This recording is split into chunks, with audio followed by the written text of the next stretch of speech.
বাল হুয়া কুরআনুম মাজিদ।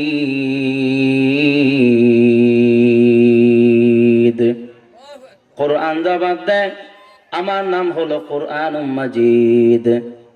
যদি জিজ্ঞেস করা হয় তোমার দুনিয়াতে আসার আগে কোথায় ছিলা বলো, কোরআন জবাব দেয় ফি লাউহিম মাহফুজ।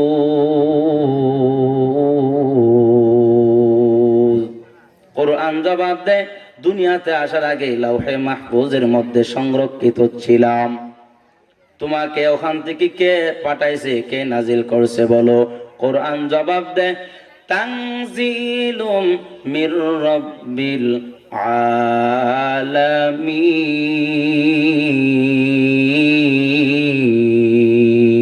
আলামিন। আমাকে যিনি নাজিল করেছেন তিনি হলেন আমার রব আল্লাহ তাআলা। আমাকে নাজিল করেছে, কার মাধ্যমে তোমাকে পাঠাইছে বলো, কোরআন জবাব দেয় নাযালা বিহির রূহুল আমিন, জিবরাইল আলাইহিস সালাতু ওয়াস সালামের মাধ্যমে আমাকে জমিনে পাঠাইছে।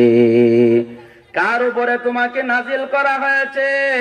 হে কোরআন, একটু জানতে চাই, বলো তুমি তোমার ভাষা দিয়া বলো, কার কাছে তোমাকে নাজিল করা হয়েছে?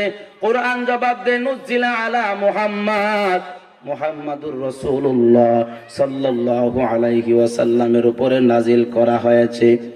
জিজ্ঞাসা যদি করি কোন ভাষায় কোন মাসে তোমাকে নাজিল করা হয়েছে বলো, কোরআন জবাব দেয় শাহরু রমাদানাল্লাযী উনজিলা ফীহিল কুরআন।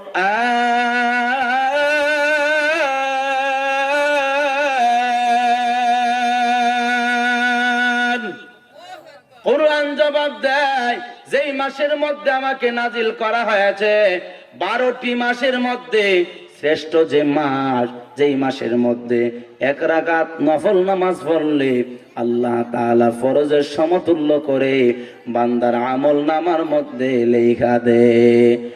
যেই মাসের মধ্যে কেউ যদি এক রাকাত ফরজ নামাজ আদায় করে, আল্লাহ তাআলা 70 রাকাত ফরজ আদায় করলে যত সওয়াব হতো এত সওয়াব বান্দার আমল নামার মধ্যে লেখা দেয়।